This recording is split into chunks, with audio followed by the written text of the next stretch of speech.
പ്രണയസരോവരതീരം പണ്ടൊരു പ്രദോഷ സന്ധ്യാനേരം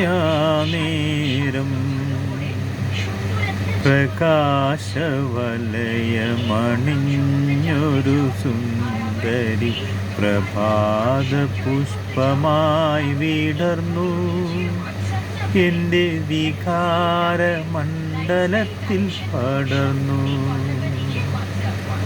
പ്രണയസരോവരതീരം പണ്ടൊരു പ്രദോഷ സന്ധ്യാനേരം പ്രകാശവലയമണിഞ്ഞൊരു സുന്ദരി പ്രഭാത പുഷ്പമായി വിടർന്നു എൻ്റെ വികാരമണ്ഡലത്തിൽ പടർന്നു.